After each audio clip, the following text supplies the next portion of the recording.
Hello, everybody. Good afternoon or good morning for those who are in the U.S. And before Jean-Pierre will go through the details of the second quarter financial, I would like first to make some few opening comments. Starting obviously with the current conflict in the Middle East, which has picked up again in the last few days, and which is clearly impacting our markets and our operations and our perspectives. Although we are all hoping in mid-June that a resolution could be envisaged through the signature of the MOU and ceasefire between the U.S. and Iran, the situation has remained, to say the least, extremely volatile, with the Strait of Hormuz being an intermittent battleground where the risk premium to navigate in these waters is increasingly high. Some are even beginning to consider that this could become a new normal, with the strait opening on and off depending on level of tensions between the parties. This unstable and chaotic environment has been prevailing for the second quarter, but I would say the last 15 days in June, where we have seen some quite interesting reactions of the market, with crude oil going down very quickly, but products going to the roof at the same time. We don't know how long this conflict will continue. We have no specific information. I don't know if anybody knows, by the way. But of course, for us, safety of our teams will remain our utmost priority.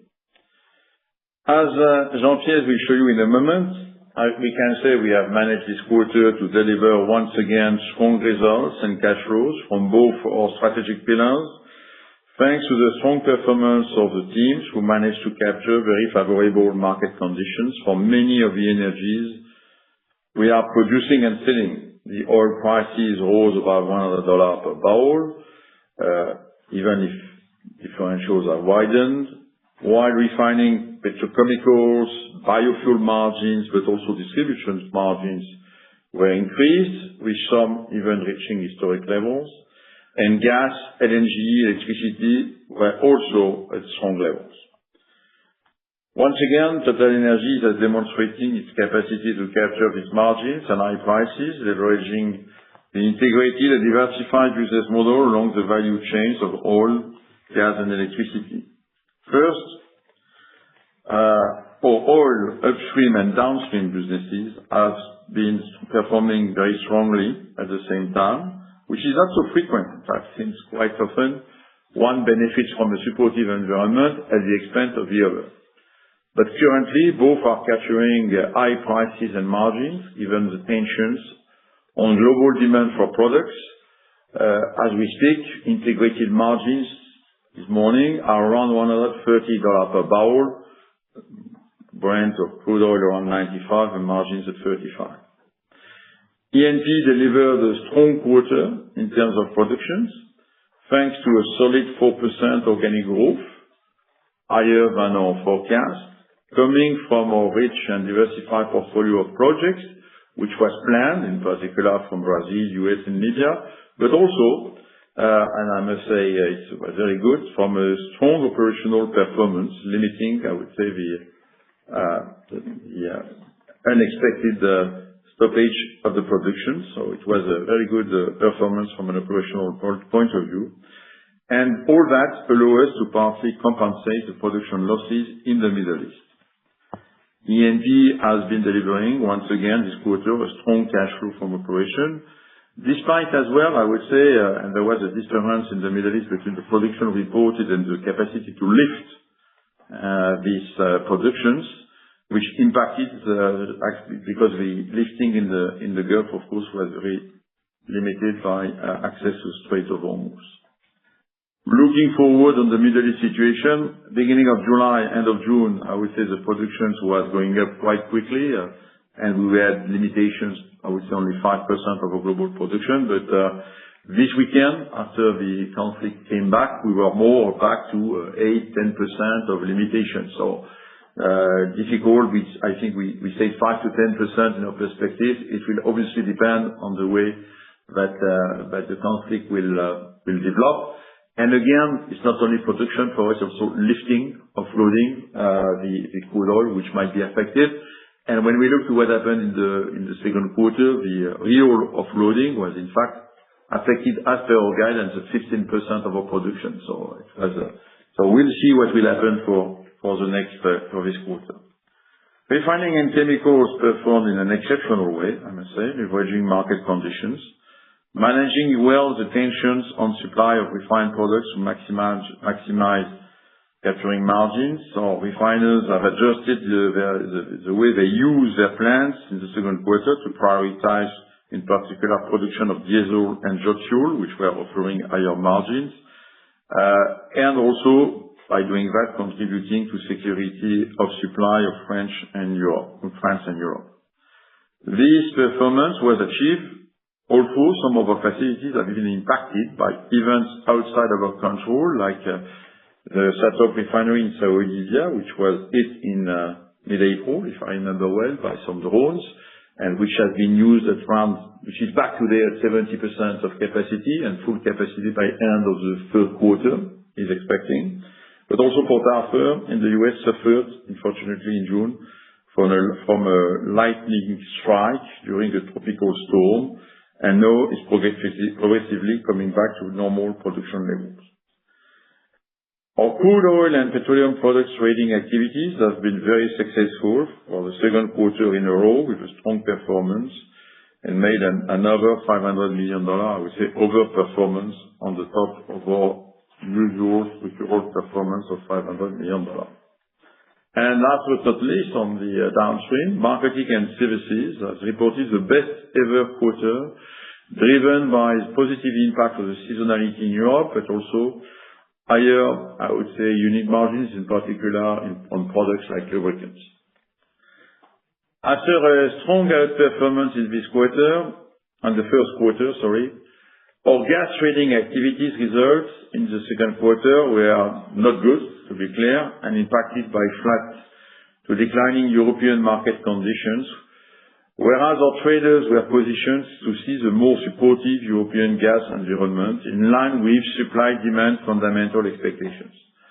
Our traders took a long position on gas, being bullish on the market, which seems to be reasonable, because many indications were pointing to gas prices increasing, because of lower supply out of the Middle East and from Qatar, because European inventories were low, at less than 15%, below the 5-year average.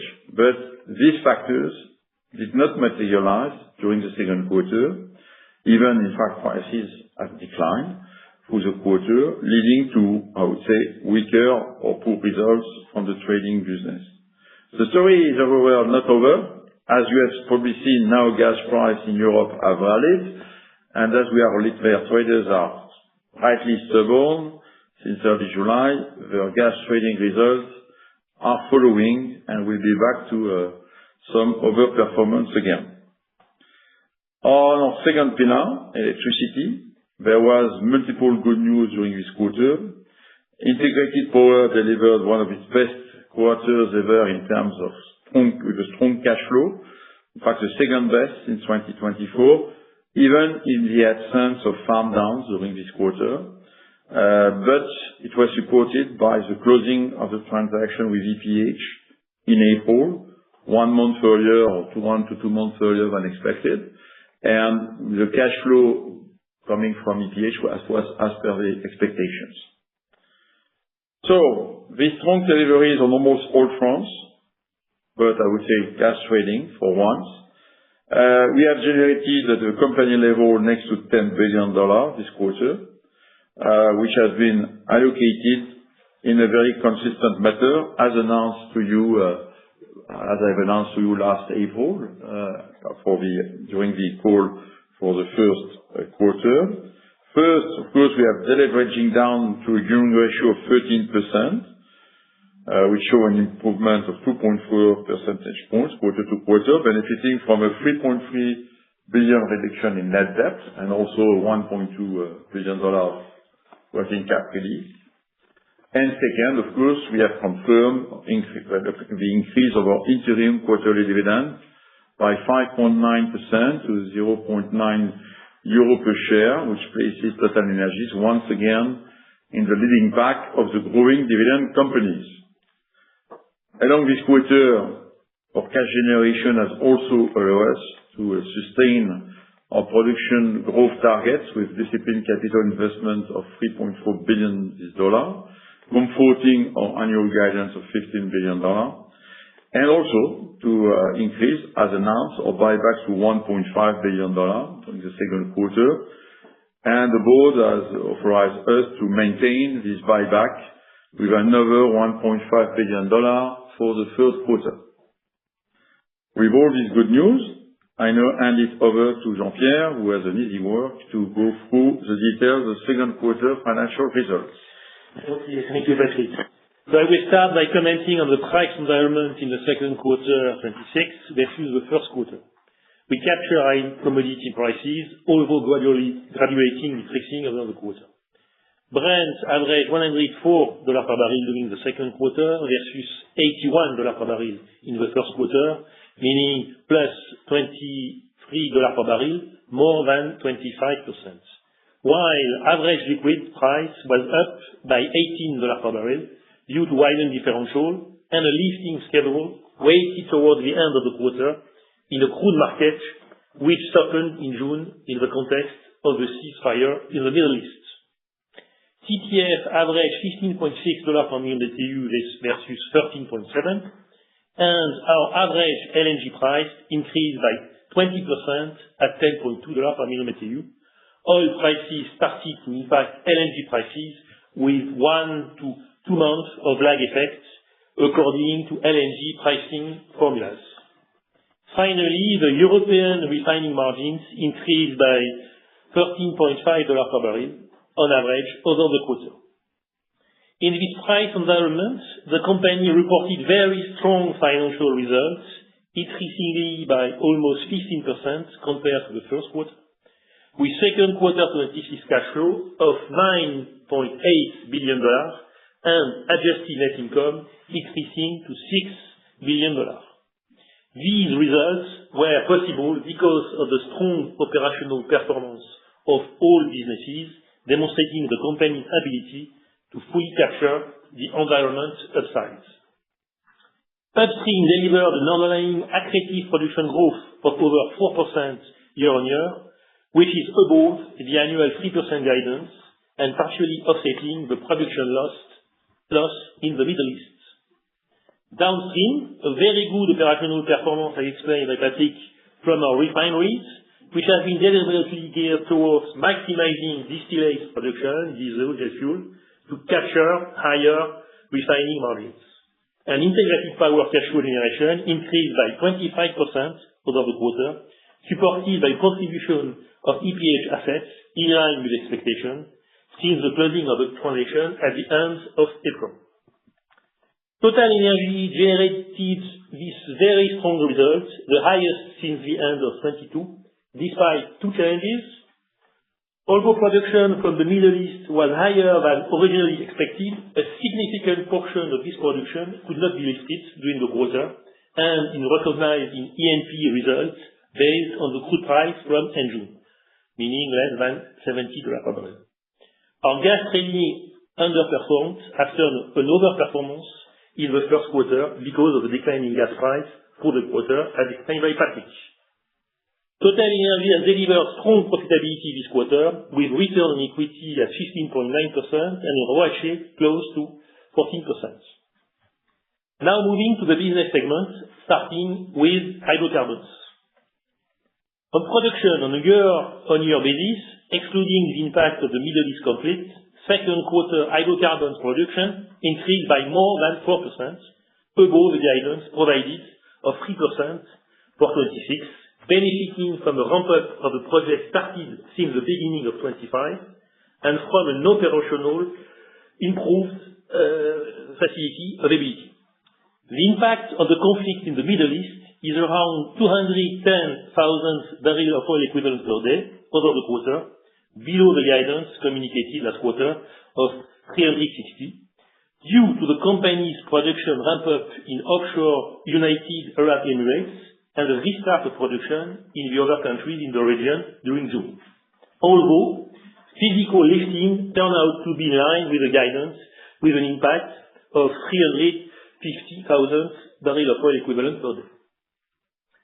Looking forward, we expect to maintain a strong momentum with oil and gas production in the first quarter, excluding the Middle East impact, expected to grow around 3% compared to the third quarter 2025, in line with the annual growth guidance. Turning on the quarterly results and starting with E&P results, and the segments generated an adjusted net operating income of $3.2 billion this quarter, up by 25% quarter-to-quarter, capturing the increase in average liquid price of $17.9 per barrel over the quarter, and demonstrating the accretive new project contributing this quarter to the yearly production growth. Similarly, cash flow reached $5.8 billion, up 27% quarter-to-quarter. On the cost side, very important as well, once again, we maintain our leadership with an average OpEx per barrel equivalent below $5 in the second quarter. On integrated LNG, the LNG production decreased by 10% quarter-to-quarter, mainly due to shut-in production in Qatar related to the Middle East conflict. But in contrast to the outperformance in the first quarter, this quarter, the second quarter, was impacted by the underperformance of gas trading activities in an overall flat or even bearish European market, reflecting the significantly decreased adjusted net operating income and the cash flow of the segment quarter-to-quarter of $0.8 billion. Given the evolution of oil and gas prices in recent months and the lag effect on pricing formula, the company anticipates an average LNG selling price of above $11.5 per MMBtu for the third quarter 2026. As we execute our consistent strategy in LNG, the main milestone of the quarter was the startup of Energía Costa Azul LNG plant on the Pacific coast in Mexico, strengthening the diversification of the LNG portfolio of the company towards the Asian markets. TotalEnergies loaded the first cargo at ECA LNG and shipped it to the Asian markets, where the company pursued strategy of signing long-term oil index LNG contracts with new clients in China or in Japan.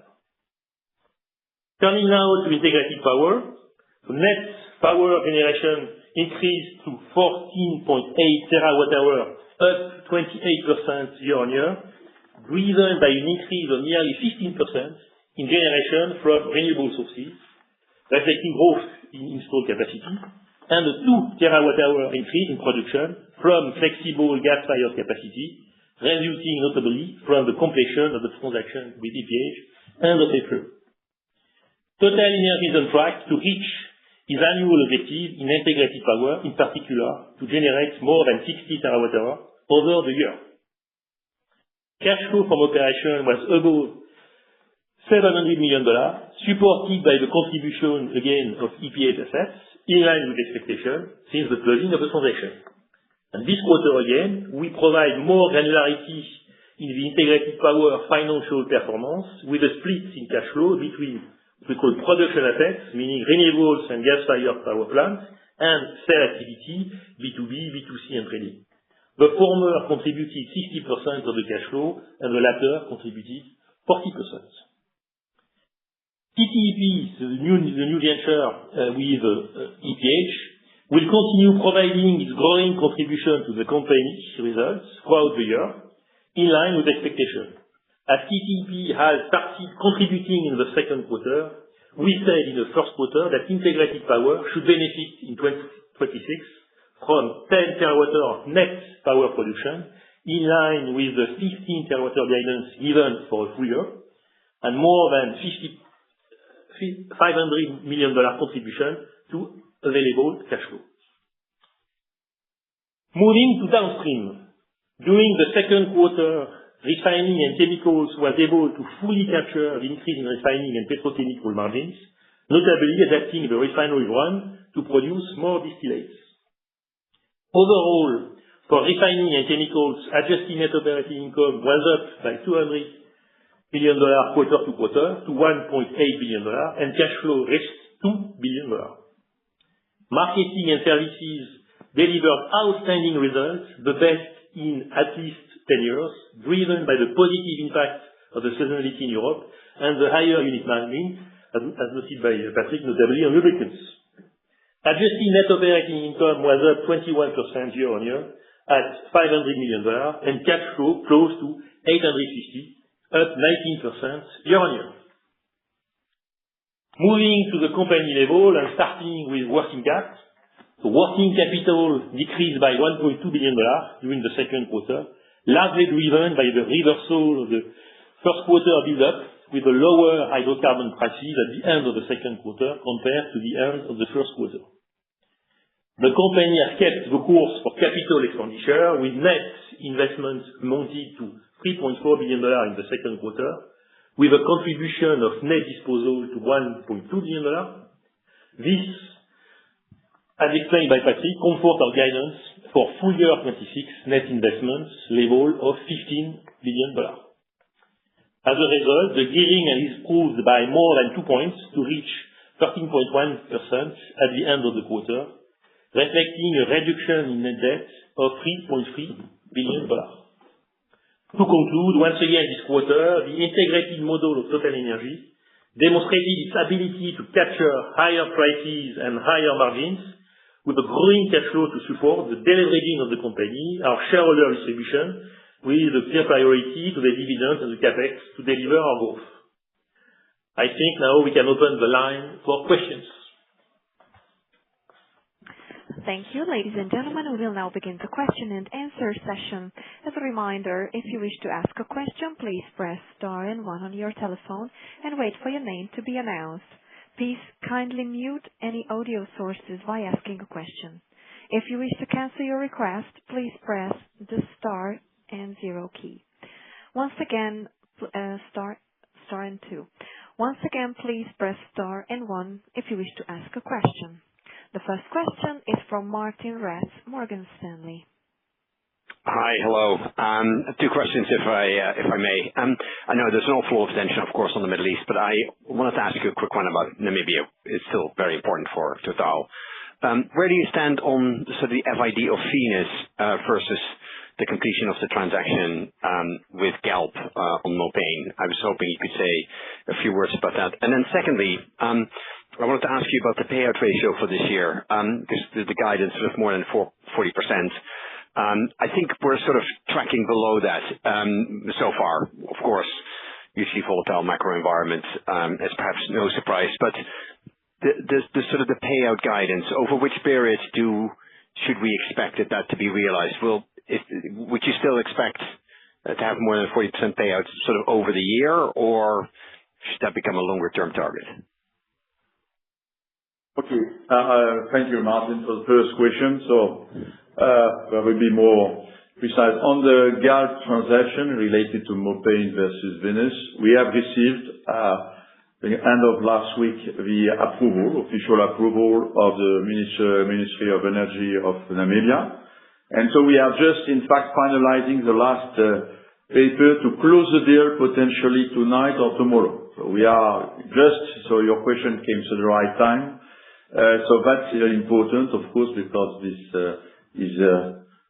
fact that we will be on both developments as operator has a strong value for us in order to engage with the first FID. On the FID of Venus, I would say there are intense discussions as well. We have a joint target between the government of Namibia and the consortium to sanction it by end of July.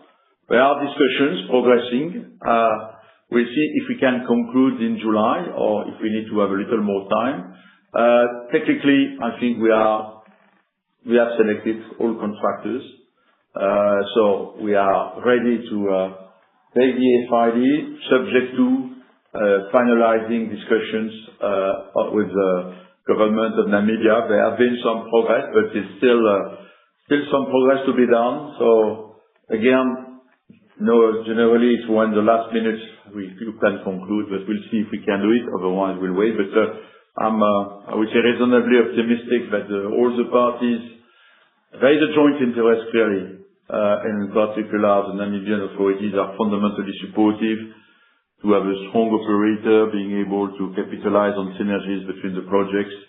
I remind you that now that the Mopane has been approved and will be closed, the next step is to engage in the second half to appraise Mopane. We have 3 wells in 27, and the FID will be taken in 28. So all that as we engage in a strong momentum, and clearly for us, Namibia is becoming a very important hub for future growth, not only to 2030, beyond 2030. But then on the other topics, yes, we are clear. We are targeting 40% of payout. We have increased the buyback level and the dividend level between the first quarter and the second quarter. I don't know where we'll go. To be honest, you could say there was a little cautiousness in the fact we have raised from $750 million to 1.5. We maintained the 1.5 for the next quarter, because I can tell that we were quite impressed also when the MOU was signed in June by the quick drop of the crude oil price down to $70. So it's difficult, honestly, to anticipate what will be the cash flow for the second half of the year. Of course, we will be globally above the guidance we gave. I gave even to you end of April. I think I mentioned the cash flow guidance at $80, $80 per barrel, $7 of refining margin of $32 billion. Obviously, will be higher than that. Where will it land? Between 35 to 40? I mean, I don't know. It's difficult to guess. So we can make the math like you. If we were at $35 billion, there is a miss. I mean, not a miss. There is a question of $1 billion, one a little more, around $1 billion to increase in the return to shareholders. $1 billion in the last quarter is there. We'll see, and there will be a debate at the board at the different ways we could imagine to execute it. But I think, again, my message to you is, first, it's a good topic, because that means that we are generating more cash flows than compared to the guidance we gave you in February. So it's a matter of, I would say, rich company. It's a good topic. But the idea that we will target the 40% is really on the yearly basis. I remind you, by the way, that we have quite an advance. If you want to make it in a multi-year case, as you suggested in your question, I think the last year we were at 55%. The previous year around 50 or 53%. So if I make it on many multi-year, which is not the case anyway, because we are simple guys, but we are quite in advance compared to 40. So again, consider that 40% guidance is guiding the board. And again, the board is also, as I was explaining you last quarter, looking, thanks to your support, with your support and your strong guidance last year at the same period of the year, to the gearing ratio. And going down to 10% is quite also an objective for the company, and we might achieve it this year. So that's the equation of the capital distribution, I would say, for the board. And I think we will manage that as we've done that regularly in respecting our different I would say stakeholders. Great. Thank you. The next question is from Michele Della Vigna, Goldman Sachs. Thank you very much. I wanted to ask 2 questions. The first one is if you have an update on the 2 giant oil developments you're operating in Uganda and Suriname. The second one is more of a macro question. I was wondering if you have a view on China demand. We've seen a drop of about 5 million barrels per day in imports since the beginning of the conflict. It's very difficult to unpick what is destocking, demand substitution, demand destruction. I was just wondering if you had any view of how to think about it. Thank you. Okay. First question on Uganda. Okay, we are, I would say, in the last 6 months of development. I would say we expect the oil production to start before the end of the year. I would say 27 will be the year where we reach the plateau. We have 2 developments. We have Pilanga on one side and the other one, the offshore, what's the name? Kingfisher, I think is about ready to start up by September. If my informations are good, the pipeline is also ready by, I would say, September. So we might start, in fact, in the next quarter, the production at a rate which is, I think Kingfisher was around 60,000 barrels per day. And then Tilenga will come ramping up, I would say, on the first half of 27. So full plateau for me is by mid-27. So this is where we are.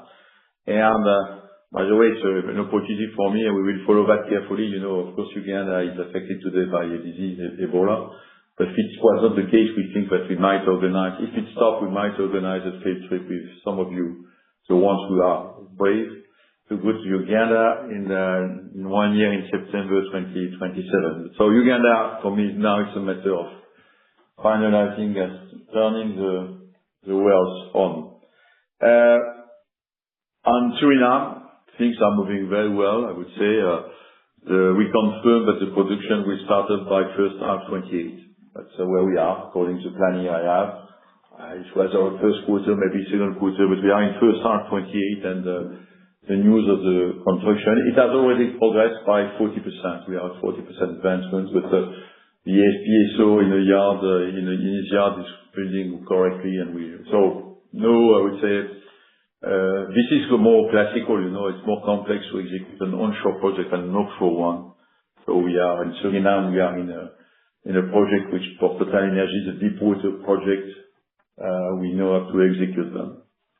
Then, China is very interesting demand. Of course, we have all been surprised when we discovered the statistics of May and June, I would say, where in fact, you are right, the refinery runs went down from 15.5 million barrels of oil per day in February to 12.5 in June. So clearly, with the policy, which was first to remind you that the Chinese authorities have decided very quickly to stop exporting products out of China, and they reduced the run rate of the refineries in China by 10%, down to 90%, I would say. Voluntary reduction of Chinese. So it was more affecting the exports. The domestic demand is difficult to say that it's a domestic demand disruption. So I would not say that. It's also true probably, but that's what we. So what we're sure is that we observe it. It seems that there is some, I would say, turnaround on Chinese refinery in July, August, in summertime. So we don't expect, in fact, much increase of this demand from China. It's true that when you look at that, you can consider that China has the system in China has quite an impact on the oil market. And probably, we were commenting in April the fact that the Strait of Hormuz blockade was representing 10 to 12 million barrels of oil per day of the market. The Chinese by themselves, with their policy, have, I would say, absorbed 4 million barrels of oil per day. If you add on that the US has released almost 2 million barrels per day of the SPR, they have solved, the two countries, I would say, have solved almost 60% of the problem for. That's probably why, by the way, the price of oil went up to 120, but not so high.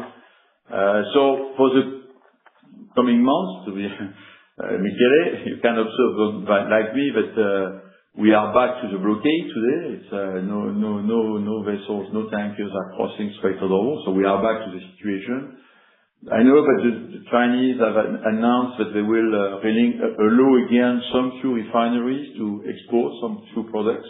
It was during, I would say, the quiet period at Hormuz. Today we can imagine that again, it might not be the case again with these events. So that's what I can comment. So for sure, less exports, domestic demand destruction, difficult to have data on this one. Thank you. The next question is from Biraj Borkhataria, RBC. Hi there. Thanks for taking my question. Just two on your LNG business. In June, there were reports around a Russian decree to authorize a sale of 10% of Arctic LNG 2, I think related to the European sanctions. So I don't believe you have commented, but are you aware and are you planning to exit there? And related to that, are you any clearer on the sort of legal language around EU sanctions and what it means for Yamal at this point? I know I asked with full year results and it wasn't quite clear exactly what it would mean, and there's been some conflicting reports. So any color there would be helpful. Thank you. Thank you very much for your questions. I know that you have specific interest for Russian matters, for good reasons, by the way. So Arctic LNG 2, as you know, I remind you that we decided in 2022, it was very early in March, the accounts of March 31st, 2022, shortly after the war. We recorded an impairment of $4.1 billion, which was in fact concerning notably Arctic LNG 2, full write-off. Secondly, that Arctic LNG 2 has been placed under sanctions by U.S. authority on the 2nd of November 23. And as a result, immediately we suspended procedures in accordance with existing contracts. And in consequence, in fact, our rights, obligations under these contracts related to Arctic LNG 2 have been suspended since November 23. In such a context, Novatek approached us indeed and initiated discussions for the transfer of our 10% in Arctic LNG 2 to one of their own subsidiaries, Nordline. And this has been publicly authorized, as you noticed, by a special decision of the Russian presidency in June. In fact, given this context of Arctic LNG 2, we on our side consider that it's in joint interest of TotalEnergies and Novatek to dispose of our Arctic LNG 2 shares, which again were fully impaired in 22. We have notified our partners and lenders, and we expect the transfer process initiated by Novatek to be completed in the near term. So the Arctic LNG 2 chapter will be over for TotalEnergies in such a context. The second question, I would love to be able to answer to you, but we are waiting to see what is the legal language precisely. So as you have, there was some press news this morning that there was intense discussion about the new sanctions package at Brussels. And among these different topics, and we are not part of everything, even if we try to understand, we are not in the room, there was a debate which came from, I would say, the Greek authorities, which were claiming that the Greek LNG tankers should be allowed to transport some LNG from Russia if it was to be offloaded outside of the EU. So that was basically the case. And it says that there is a legal language, but again, which could in fact have an impact on Yamal LNG, accordingly what was said, and which could in fact allow, I would say, some transfer and purchase of Yamal LNG if we were using EU LNG tankers outside of the EU again. So a specific case, so it's a little complex story, but that might have, yes, an impact on the fact that we, in fact, if it is a case, that means that TotalEnergies could not use a force majeure to say like it was until now, because until now they could, in fact, with regulations which were in place, which were banning the LNG exports to EU, but there was a question mark. I made that comment, I think, in April to all of you, or in February, I remember, that we are questioning if there was a different interpretation of the European sanctions, that even a EU company could not purchase any of Russian energy, either for EU or outside of EU. So it seems that the new language could, in fact, clarify it in a way that it could be done outside of the EU if we use some EU LNG tankers, in fact, which in fact would be that the interest of EU companies would say some be preserved independently and independently of this, if it's outside of the EU. So again, I'm just commenting some verbal information.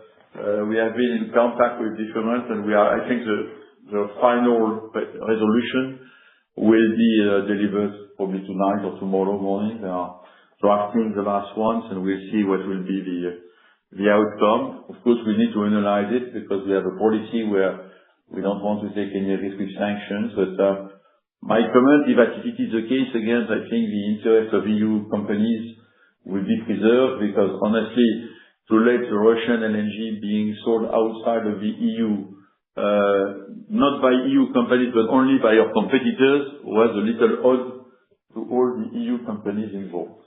So let's see. That's what I can tell you, and we'll keep you aware, obviously, because it has some impact on our own business,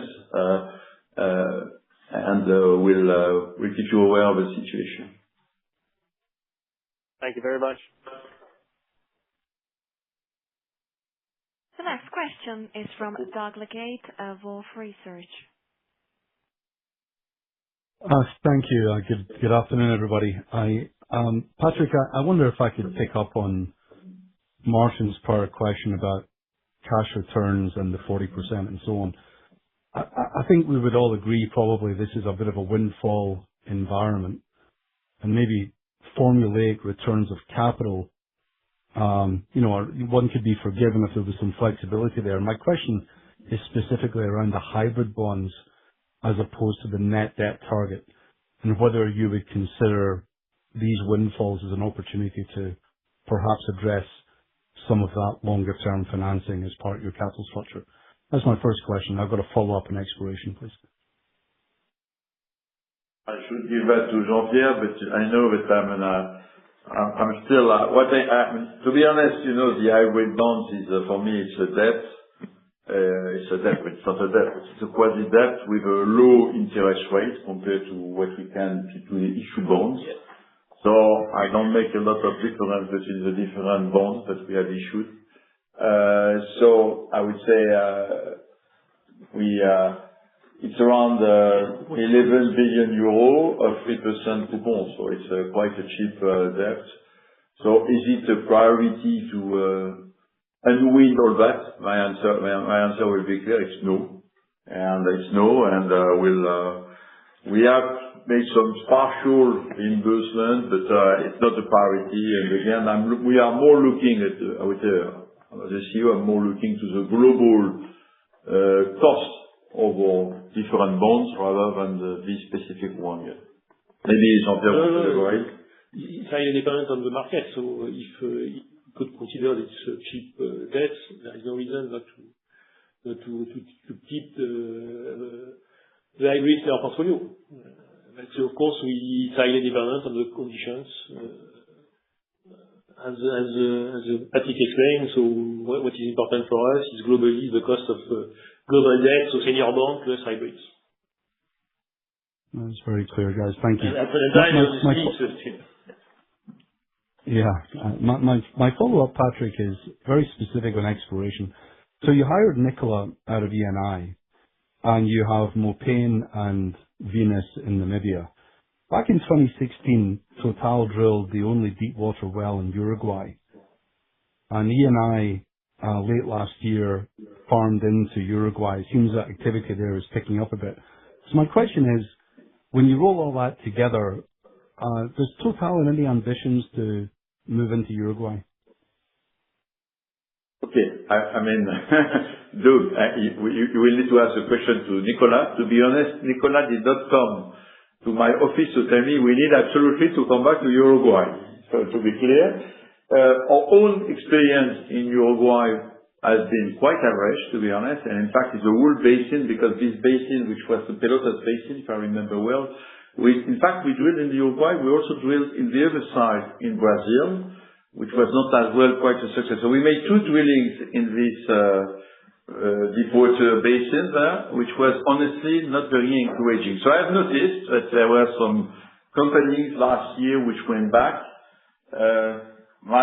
Nicola is quite excited by Namibia, by coming back on Suriname with OBN. So he has some other ideas or other African countries. But again, I discussed with him through your intermediary, Doug, if he wants to come back through your wife, as the CEO, the policy is quite clear. We allocate $1 billion per year to exploration and appraisal. This is my commitment to Nicolas when we are in, and I told him it's up to you to decide where we'll put the money. You have to share with you your convictions, but if it's your ideas, we follow that. By the way, when I was looking to potentially, it's not Planeton, but the Venus case, looking to the department, a Venus development might generate quite a nice cash flow, paying many years of, or like Suriname, the Grand Morgu development will pay many years of exploration. So that we need to keep in mind, that it's in terms of cash generation, added value, exploration for me is a nice engine. But again, I trust Nicolas that he will bring to us ideas. I don't know if it's Uruguay or not, but until now, it's not Uruguay. Great. Thanks so much, Patrick. The next question is from Christopher Copeland, Bank of America. Thank you very much. Just two quick questions from me, Patrick. The info that you've given us on the positioning of your gas traders is very helpful. Can you maybe comment on whether their bullishness has extended into power and your merchant and spark spread position there, and what you expect on that side now that you've got access to the EPH portfolio? And the second question, as ever, I keep trying to get comments out of you on the state of the M&A market. But maybe now we have a specific example that you know more about than we do, which is the Danish deal, which I believe is entirely operated by yourself. What do you think about this environment? You've made use of inorganic before. Is this an environment to sell or to buy? Any comment once again would be appreciated. Thank you. I commented the gas trading, where it has been, again, rather lower performance in certain trading. So just to tell you that now the position is, I would say, the winning one. On electricity, honestly, I don't have the visibility on that. Your question, of course, we have, as you know, the EPH deal is a deal where we are buying the assets, but we transform all assets in a tolling mode in order to have access to the electrons and in order to trade ourselves around this electricity. In fact, today at this stage, all the assets have not been yet, all the tolling agreements have not yet been signed. So we are working on it. So I think the full potential of trading around the EPH deal is more for the fourth quarter than immediately, to be honest. But of course, we are expecting from that some additional value. In fact, we have some objective, and we were discussing that, by the way, with our trading electricity team last week during our 5-year business plan. So we have some objective, and we expect them to deliver. We are trading on two markets. There is a European market, the one with which we are also trading in the US, which is a little more complex market, to be honest, because our position there is probably today still limited. So we will need to find ways to increase the position in the US if we want to be, I would say, profitable trading electricity in the US. In Europe, we have quite a large portfolio today in different countries, so we have some positive expectations. The US, I would say, is still a work being in progress, I would say, on this one. M&A market, yeah. I mean, I didn't have the time to analyze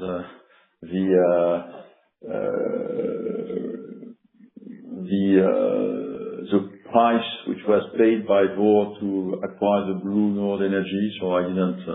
Maybe I will receive a memo, but I was occupied by other matters these last days. It seems for me the market today is more a seller market than a buyer market. With the price, the crude oil price that we experience today, to make a deal, or unless you have a big earn-outs or schemes in which you will try to capture part of the potential upside, it's not a stable market. So before this crisis, I think could imagine that the deals were done around to buy you around $70 per barrel. Today, to sell at $70, on my side, to be honest, I'm not a seller today on these assets, on your assets, because we would not like to lose some some upsides. Selling is probably better today than buying. Yeah, it's fine. To come back to your deal. Again, I cannot comment the specific situation you mentioned. Maybe we have some preemption right. I don't know. I don't know the situation of this deal. We look at it, but as it is our assets and we operate with. By the way, I'm not surprised because Bruno's was a fund and held by a fund. It was quite clear to me that I met, by the way, the owner of Bruno's when I was in Denmark a few months ago, and it was quite clear to me that they were willing to sell. For us, as TotalEnergies, we have already quite a big share, I would say, in these Danish underground assets. It's quite mature assets, to be honest. I think we are fine with what we have. Again, we'll look to this situation. Great. Much appreciated. Thank you. The next question is from Mark Wilson, Jefferies. Thank you. Regarding European projects, could I ask about the Cyprus project, Kronos Block 6, and what the expectations to move that one forward are, please? And then secondly, on gas trading, yes, agree with others, helpful comments, but you spoke to the European expectations for price moves there that didn't occur. Should we consider your gas trading business to be more of a regional focused business rather than global? Obviously, oil material moves up and down, and probably that enables that business. But should we think of your gas trading business as being a more European regional focused one? Thank you.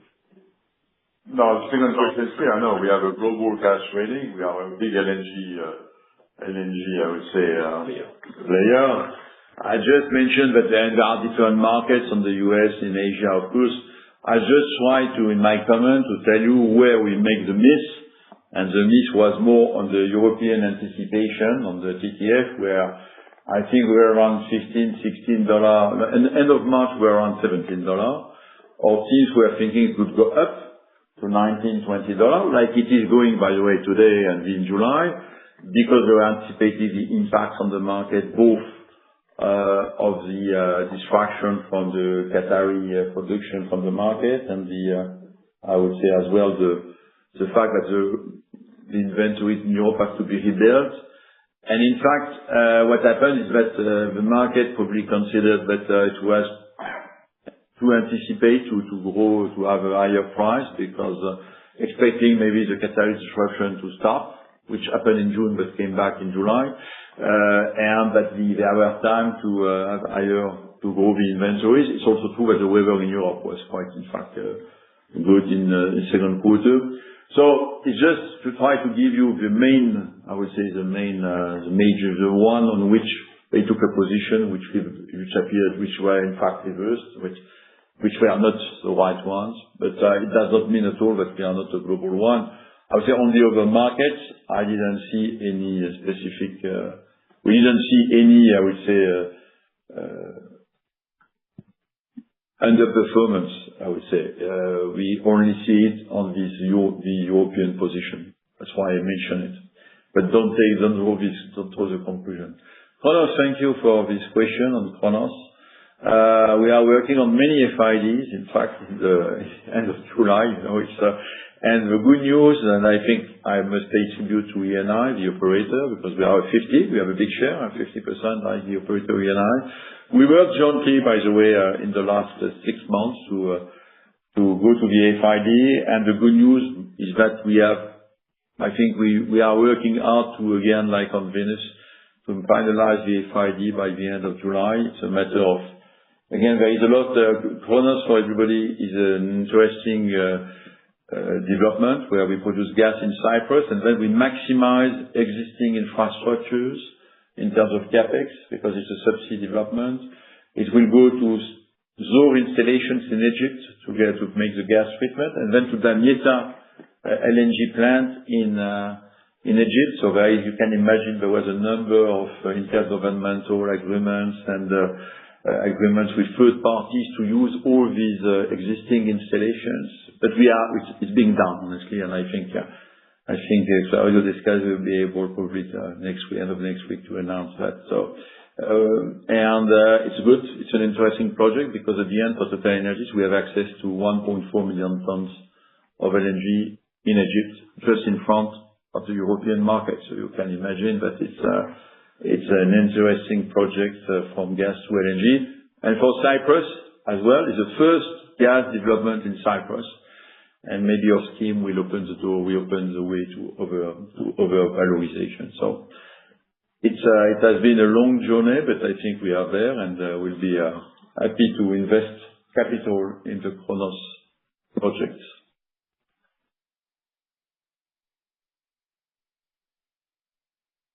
The next question is from Matt Lofting, JP Morgan. Thank you for taking the questions. Two, if I could, please. I wanted to first ask you about full-year operating cash flows. I think, Patrick, you said earlier, understandably, that you'd expect to be probably above the 32 billion for the full year that you mentioned in April.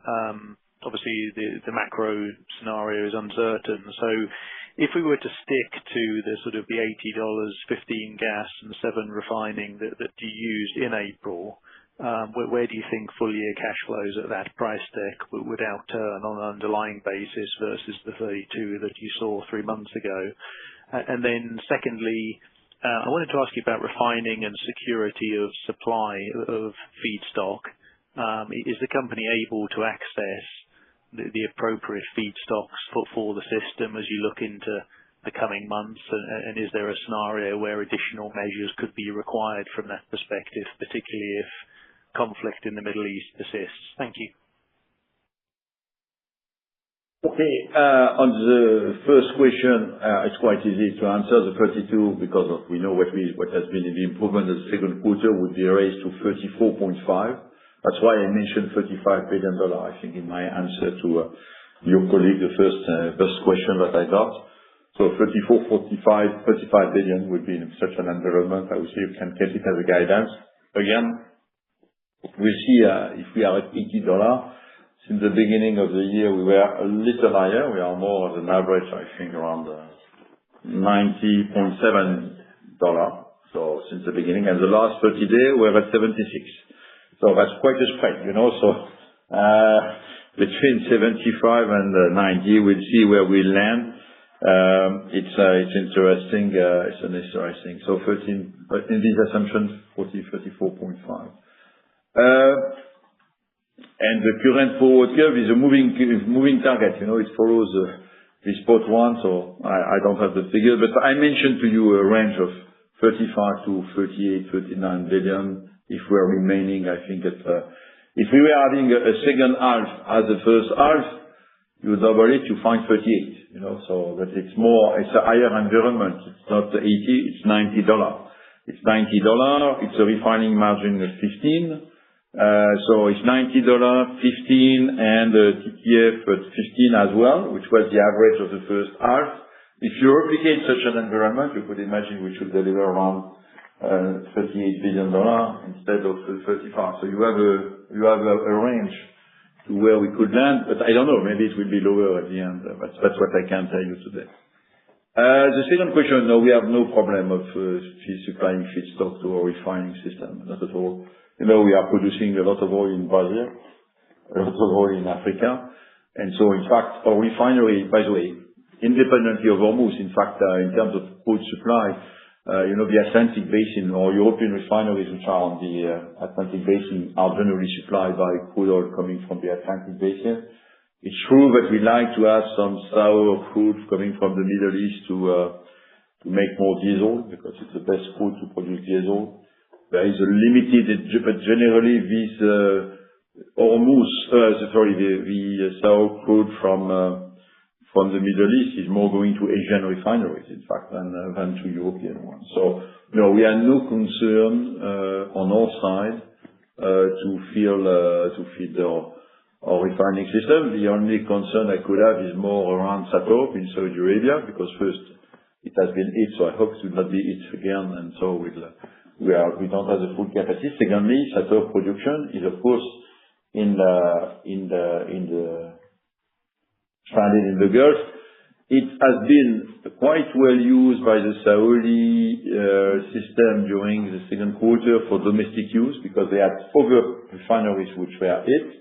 So from this perspective, we are running it for the domestic market, but we'll see what could happen if it's strong. So that's the situation, but no security of supply for feedstock for system. Super. Thank you on both. The next question is from Lucas Herrmann, BNP Paribas. Yeah, thanks very much, Patrick.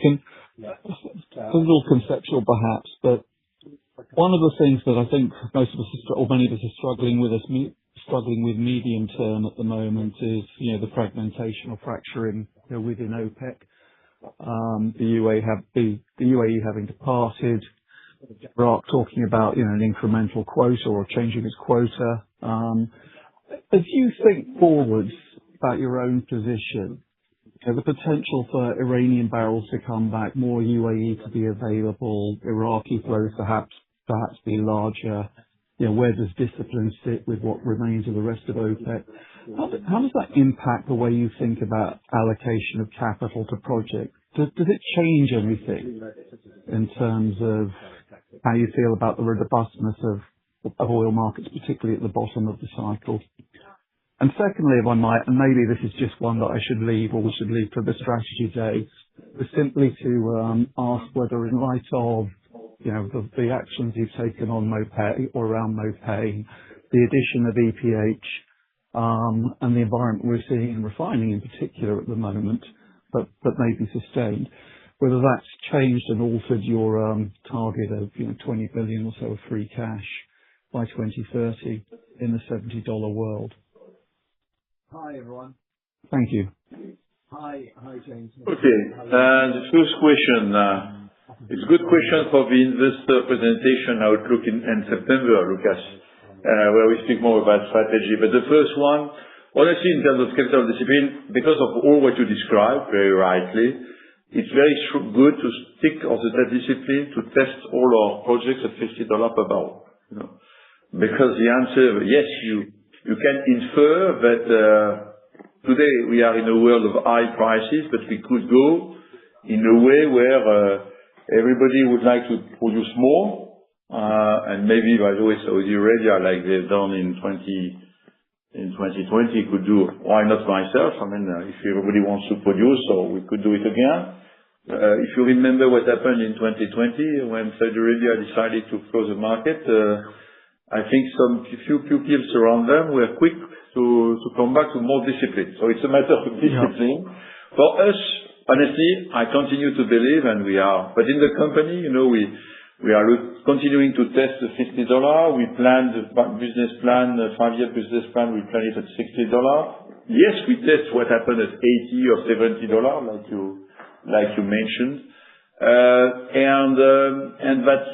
keeping the discipline and knowing that we are in a cyclical industry, I think it's just fundamental. So all these events that you mentioned, I think are just confirming to me that we need to keep a discipline. That's what I would answer to you. And that means as well that you should not be surprised that when we speak in end of September about I would say capital investments, you hear figures which are more or less in line, which will be not more or less, which will be in line with what we told you last year. There is no, we do not suddenly increase our capex because we have on the short term higher environment. Does it change 2030? Not clearly what you said, because Mopane, first, the production of Mopane is beyond 2030. Venus should start by end 2030. So I would say, Venus, Mopane, for me, it is 2030, 2035. We are working on it, so there is no impact.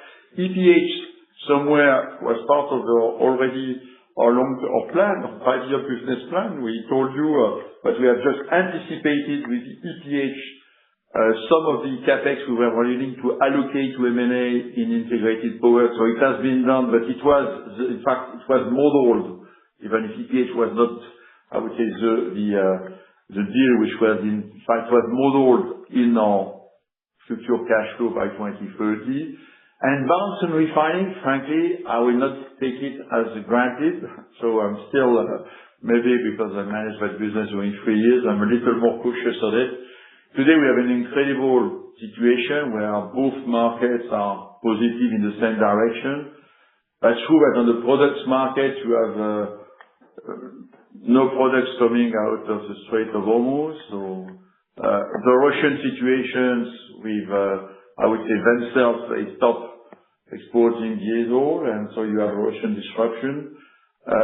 So you have a lot of impacts, I would say, which are pushing up the product price. I'm not sure, I don't think it will, because if Strait of Hormuz remains on and off, as I read that some authorities said maybe it's a new normal.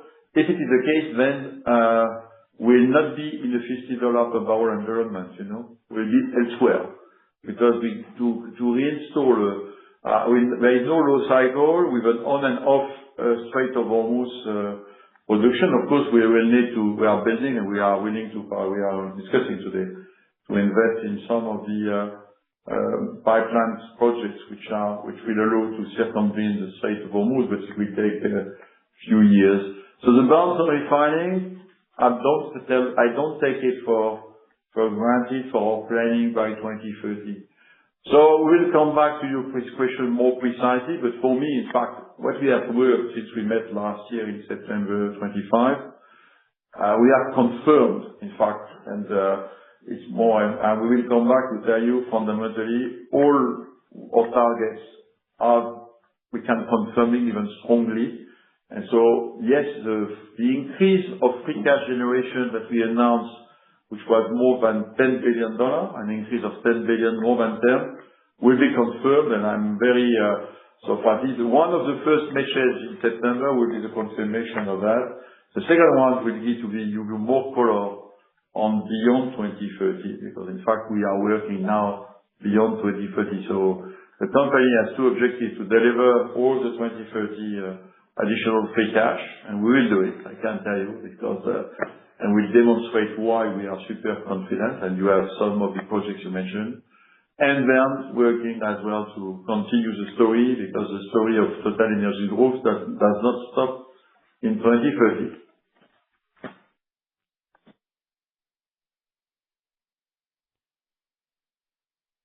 The next question is from Nash Kui, Barclays.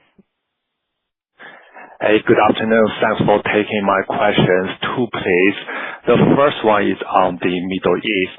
Patrick, we watched some of your recent interviews with French media. I think you talk a lot about the importance of building more export pipelines in the UAE as well as other countries. I wonder if you could elaborate your thinking around the Middle East situation and Total's longer-term strategy in the area, please. And then the second question is on power segment. You have built a successful power business, and you achieved one of the best quarters, as you mentioned earlier. Strategically, I wonder what's your next ambition for this business? Thank you. Okay. On the Middle East, it's quite obvious to me. We are very well positioned in Abu Dhabi, for example, and we just announced two very big projects, by the way.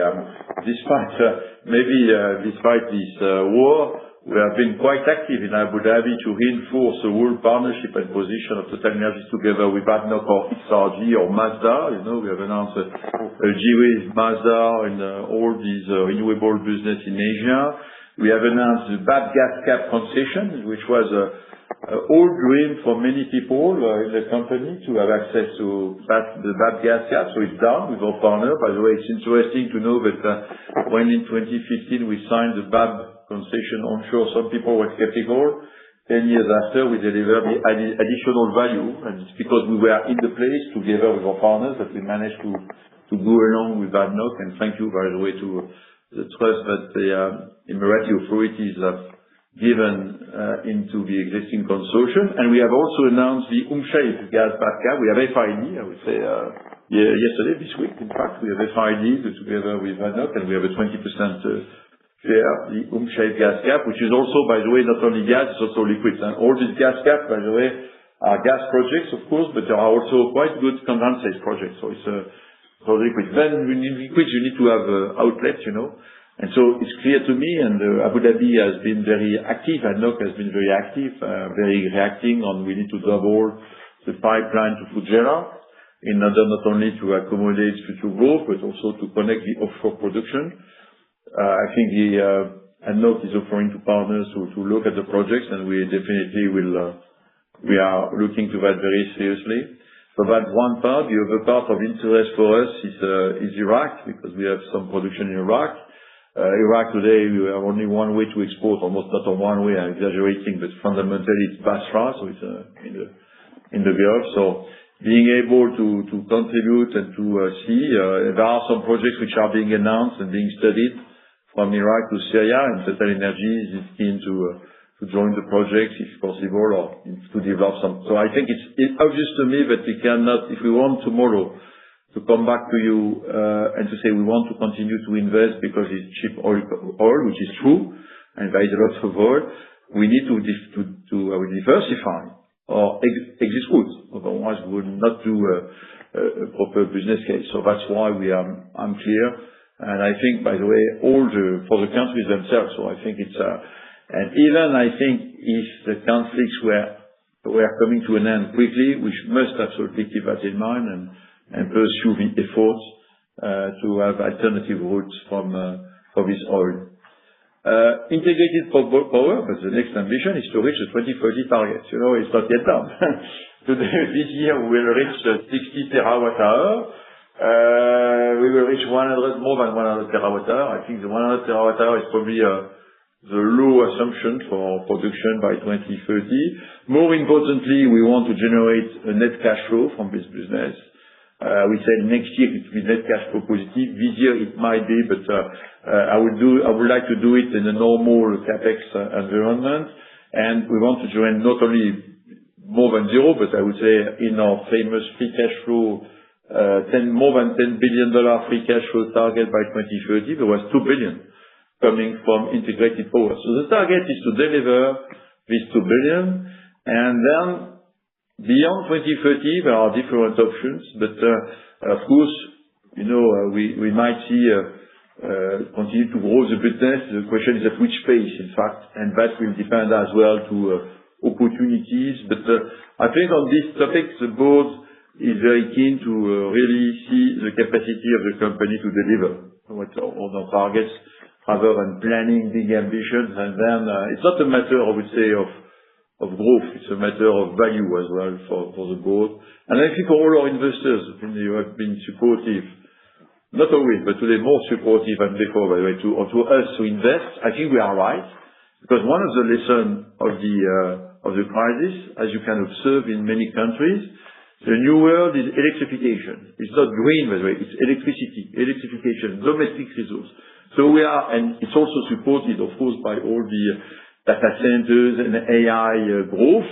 And we are right to be and to continue to invest into this energy, which is a good complement to what we do, in particular on oil and gas, electricity, and the gas to power connection is obvious. So that's the ambition, to continue to develop it. In some geographies, just to frame completely, where we can develop the integrated model, where gas, renewables, customers, trading is possible. That means some few major European countries, the US, that will be the core, I would say, of our investments. If you add Brazil and India, I think you have the description. So we are, in fact, today, the next ambition to be stronger in some markets where we can deliver the integration and the profitability. Very helpful. Thanks, Patrick. The next question is from Kim Fustier, HSBC. Hi, good afternoon. Thanks for taking my questions. I wanted to go back to the Middle East. The production impact came in below your original guidance, thanks to the surprisingly fast ramp-ups in the UAE in June, and maybe in Iraq as well. Now with tensions rising again in the past couple of weeks, could that progress reverse? So in other words, if the situation doesn't change from here, how soon could we see production shut-ins once again across the UAE and Iraq?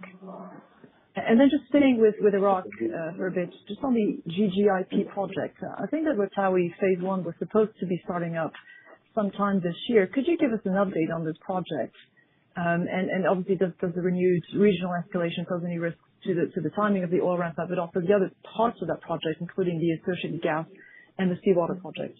Thank you. Okay. Thank you. So I mentioned that I gave you some information in my opening comments to tell you that I would say beginning of July, the production, I would say, was in July, I would say, until July 8th, in fact, until the blockade came back, the production was going up, and the impact on our production was even around 5% only. That means that the global production from the Middle East, if you consider that our base was around 650,000 barrels per day, was by that time 550,000 barrels per day, because there was an increase in many assets, in particular, of course, in the I would say Abu Dhabi assets were almost back to normal production, which demonstrate, by the way, that I remember the questions that I had during the month before the MOU. Is it quick to go back to the normal level? Yes, it's very quick. It's the wells in the Middle East are very easy to reopen and to produce. So Abu Dhabi was back. I would say even Qatar was not fully back in fact, on the LNG side, because there was a sort of ramping up cautiousness on this one. And Iraq, even Ratawi, was back to, I would say, half of the production. So Iraqi part was a little more, I would say. But so we were minimizing, and we are ramping up quickly to come back to a normal level. Since July 8th, in fact, because of the situation, when I was looking to the situation beginning of this week, again, the impact is more around the 8 to 9% I mentioned during my opening speech, because, of course, we cannot maintain such production if we cannot offtake.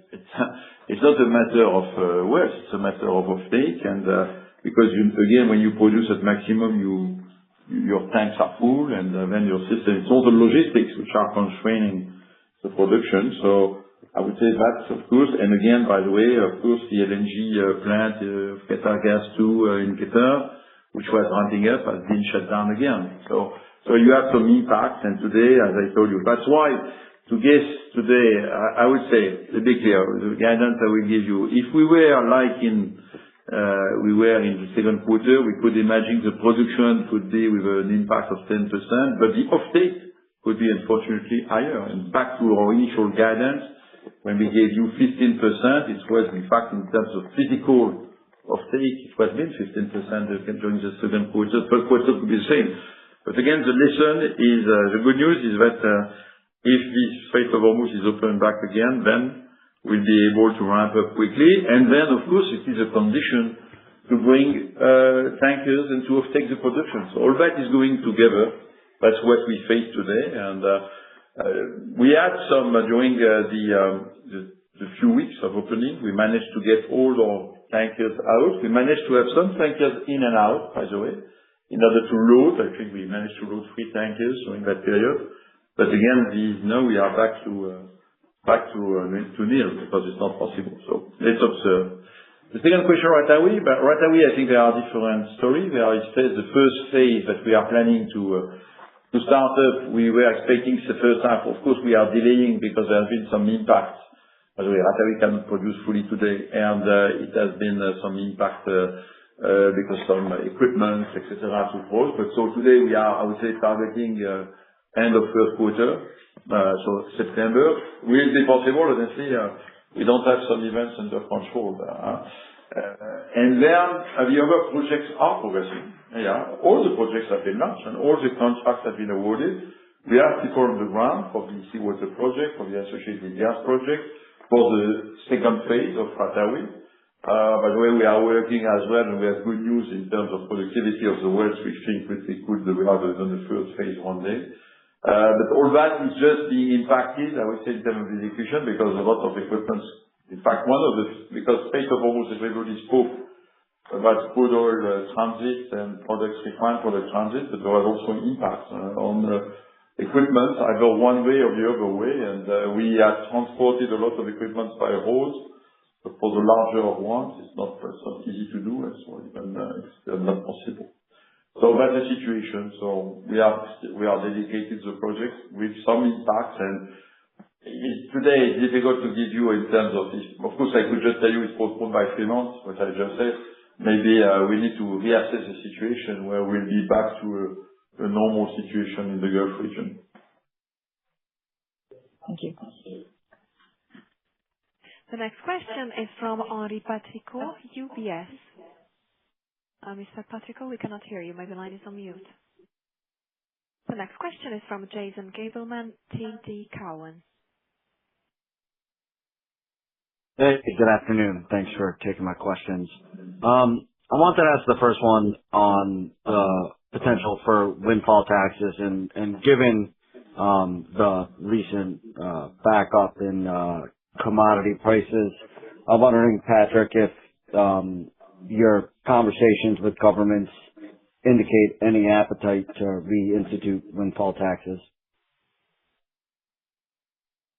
Honestly, until now, in fact, most of the governments have taken some measures in between 2010 and 2015, which are still there in many of our countries.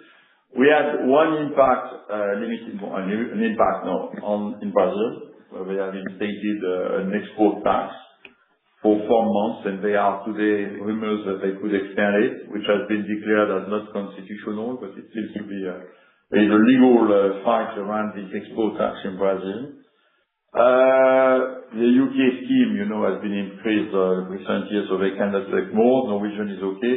And honestly, in most of our PSCs, the reality is that there are some mechanisms which you can observe when you look to the average tax rate of TotalEnergies between an environment at $60 or $50, where we are more or less an average of 40%, and an environment at $90 or $80, we are more around 45-50%.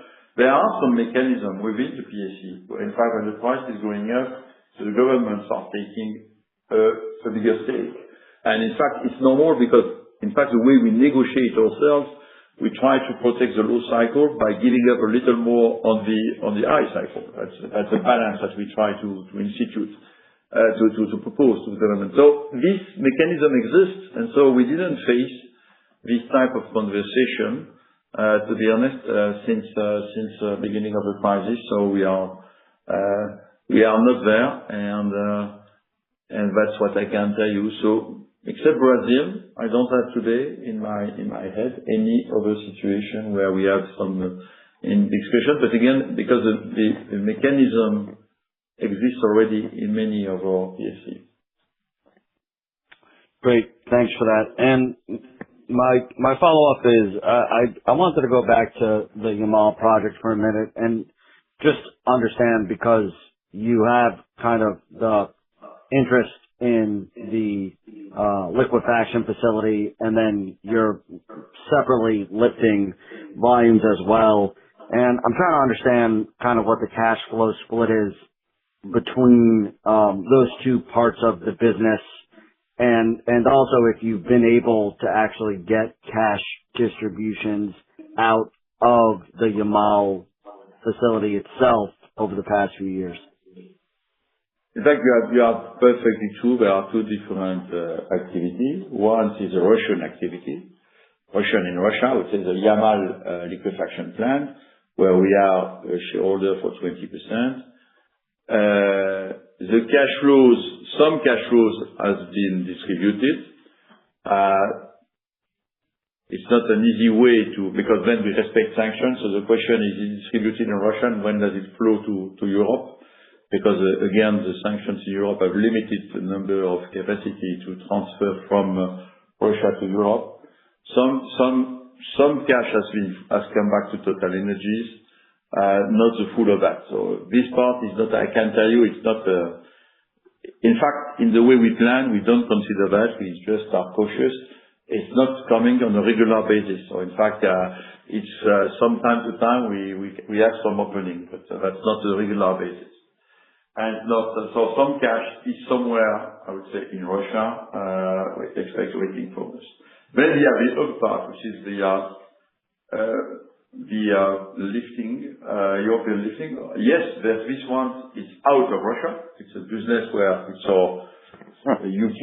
and Swiss entity, or U.K. entity, I think, which is dealing with Russia, with Russian contracts, on which the cash is out. So this one, of course, we have directly access to the cash. The magnitude of this business is around, I would say, an average of $400 million. But again, it's going up and down depending on the different, because it's the contracts are linked to the brand, so it depends on the assumptions that you will take on the crude brand. So you say $400 million a year. That's the potential. So it's a contract as part of the portfolio. It's not a major situation for TotalEnergies. Great. Thanks for the answers. The next question is from Harry Patrico, UBS. Yes. Hello. Thank you for the update. I'll just stick to one question, coming back to capital allocation. Last quarter, you mentioned that we're evaluating options to accelerate short cycle investments in upstream. Where are you on these options? It sounds like earlier that you might say effectively CapEx unchanged. Are they just not being considered anymore? Thank you. No, we have, of course, the different subsidiaries that worked on it. There have been some proposals. We have approved some few, I think, $300 million this year. So the guidance of 15, maybe it could be at the end 15.2, but I consider it's part of the global guidance. It's not that's not a real impact. And yes, this might have for next year. There is a little more because, of course, these type of actions are not only for immediate actions and more. So I would say you have probably $500 million of capital allocation acceleration, which should come next year. But again, it will not be the global guidance we gave you last year, which was, I think, around $15 to $17 billion per year of CapEx. And then we said 14, 16. We'll stay around in the 15, $16 billion, I would say, range. So yes, we have taken some actions, and that will impact a little more 27 than 26. Thank you. The next question is from Bertrand Hodée, Kepler Cheuvreux. Yes, thank you for taking my question. Wanted to come back and to try to quantify the underperformance of the LNG trading in Q2. Integrated LNG net income was down $500 million Q2, while at the same time, contribution from equity affiliates, which is my understanding mainly liquefaction, was up $300 million. That puts a Q&Q discrepancy at group level for integrated LNG, excluding affiliate, at around $800 million. This is what we should understand as a swing in the trading performance. You are very good, Bertrand. We can hide nothing to you. We are very transparent. In fact, we mentioned to you that there was another performance last quarter of around $500 million, and your $800 million is right. So you have an underperformance reversed not only from 500, but to less than 300 compared to a normal situation. So you merit a certain distinction. And the second question, probably on your comment that there's also a long position that did not work out in Q2 was now being in positive territory. Is that a hint that we could be headed for an overperformance of LNG trading in Q2 by Q3 by the same magnitude? Exactly. But maybe we are only in July. So maybe it could be larger. I don't know. Okay, no, be clear. Yes, it could be in the same magnitude. Be clear. Because these markets, when they are volatile, they are volatile. When you take $5 per million BTU in 20 or 30 days, 20 days, I can tell you, these type of positions are making. But then the question will be not only what the results are not finished on July 22nd, but on September 30. So we'll come back, but it's possible, yes. But we might come back to you with the good news of the same magnitude. I hope so. Thank you. Thank you for your support. The next question is from Fergus Neve, Rothschild & Co Redburn. Hi there. Thank you very much for taking my questions. Just on the LNG growth pipeline, it was positive to see the ECA LNG project start up earlier this month. Could you provide a quick update of where the FID for Papua LNG stands today, and also how the Mozambique project is progressing? And then secondly, just on the refining environment, I was wondering if you could comment at all on how your margin has looked so far in July. Thanks. In July, it looks very well. I can tell you the average margin on the last 30 days were at $31 per barrel. So July, so it looked very well, and I think July is probably around $35 per barrel. And it's reached an historic record for me, which were more than 40, 44 I've seen one day. So today it's a little backtracking because again the crude oil is going up. In fact, I have one observation to make you since the Strait of Hormuz was again blocked since July 9. When you make the sum of crude oil and refining margin, we are almost at $130 day after day. I mean, I don't know if there is a trick, but probably. So that's what I mentioned that in my opening comments. So the second one, the first one on Papua LNG, we are working all together very closely with ExxonMobil, with Santos, with the government, of course. The government has just launched the last part of the procedures, the local hearings. The objective is to clearly to sanction all that before year end, November, I think is the target. But we are aligning the interests of all the partners in the interest of the projects, and we have studying how we can maximize synergies today between Papua, PNG, LNG, in order to deliver the most efficient project to the government, but again, in close cooperation with the government. So I'm happy to see that the different stakeholders are all the same objective today, and we need to put together some few, it's not an easy one, but I'm optimistic we could reach this sanction, and we are all working for that. And we are very aligned on that. On Mozambique LNG project, it has restarted, as you know, since January, and today we are, in fact, increasing the mobilization of people in the ground. I think we are at 7,000 or 8,000 people doing so. Project is progressing, let's be clear. We are facing some few difficulties because some of the equipment were, in fact, being built in Dubai and the different yards in the Middle East, so we had to face some tough times to exit all this equipment. I think it's done now, so it has some, but the progress, so we are progressing and in fact today when we compare to the progress curve, we are almost at 45% of completion, but next we have still a lot of things to build on the I would say there in Afungi and offshore. Okay. So that's on its way with the target being 29. For the first train, and we'll work on it. Brilliant. Thank you very much. The next question is from Jean-Luc Romain, CIB. Thank you for taking my question. It relates to refining and your plan to introduce more green hydrogen in your system. Where are you with this, and are there regulations in Europe which are not going fast enough for you to progress on that?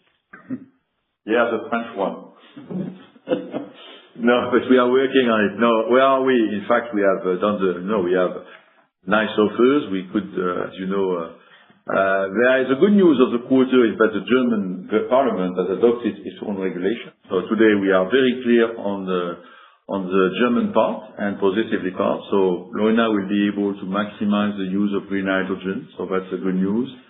There was a bad news on the Netherlands part, which has been adopted, but not in the maximum part. So I think the Zeeland refinery will be able to take 30% more or less of what we are planning to take to offtake. But again, if there is no fiscal support, we cannot do that. And then we are working today with the last two carriers, which is a Belgian one, where the drafts are not so positive, and the French ones where the drafts are positive, but the problem the French system is that you need to go to the parliament, and to make fiscal reforms in the French parliament is not an easy task for the government. But we are working on it, and I think we'd like to have the definitive scheme and not an interim one, to be honest, because of course if we commit for long-term contracts of 10, 15 years, we need to have a scheme which will give us some, I would say, a certain level of comfort. But we have some, it's a very technical matters, to be honest. It's one of the most complex topic I know, because to explain to a political leader the red-free and what it is to make a green hydrogen in Europe getting some support, this one is tough, to be honest. So, but we have some momentum, so we are working on that. And not only ourselves, by the way, in France, of course, we are working hand in hand with Air Liquide, which is also interested to get these regulations. So progressing, but still, again, for us to commit on long-term contracts, we need to have all these regulations being enacted. You know, it's the beauty of Europe. You think you've done the work because there is a directive in Brussels, and then you take 4 years to implement it in each country. And then, by the way, where I'm afraid that I just discovered that there is a new directive which could again come back to the definition of green hydrogen, the RED IV, by some consultation. So to be honest, when you read that, you begin to be afraid, because it's probably that is coming from regulation, so it could be difficult. Okay. Thank you very much.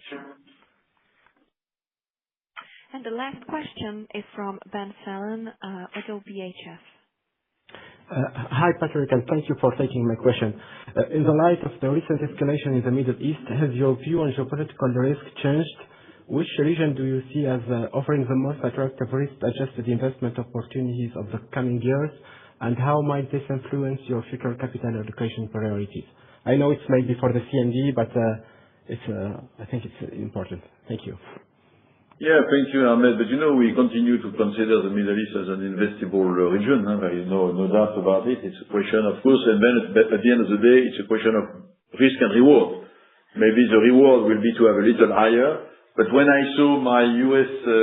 competitors rushing to Iraq during the last weekend, if I noticed the number of MOUs signed to develop hundreds of thousands of barrels, I don't know why these U.S. companies suddenly would like to see lower geopolitical risk, and ourselves, which have more, I would say, DNA in the region, would consider it as a higher one. So we think it's a question of risk and reward. It's always policy. Again, it's back also to my comments about having alternative routes to export the oil to go to the market. So, but having said that, it's clear as well that the policy and the strategy of TotalEnergies has been to diversify the portfolio, and that reinforced my strong belief. Diversification is of essence in this business. We have done it well in Brazil, in Africa, in new countries in Africa. Of course, the US are also attractive to us, but we are building quite a big position in the US in terms of capital allocation through LNG and through integrated power, so we are fine. And so I understand the question, but at the end, when you make oil and gas, you go where you find it. And if we discover oil and gas in Suriname and in Namibia, we are happy. And that's true, but we don't find oil and gas in Europe, to answer to your questions. And by the way, we don't have the right to look for it. So that's where we are. But for me, the answer to your question is fundamentally to maintain our strategy of diversification. And this is what we will present you in September. I think the events that we have faced in the last 4 months have demonstrated that this is the right one, and we have been able, as I answered, to supply feedstock not to claim any force majeure for our LNG customers, contrary to some competitors, because we have a diversified source of supply of LNG, and from this perspective, building a position in Mozambique. But look to the countries we are developing in the last 3 years, Suriname, Malaysia, Namibia. So we are continuing to diversify our stakes, because that's the reality of our business. And it's not only in 2026 that we discover that. It has been the case for companies 1 or 2 years old, and I think it has been the case for long. So that's what I would answer to your question.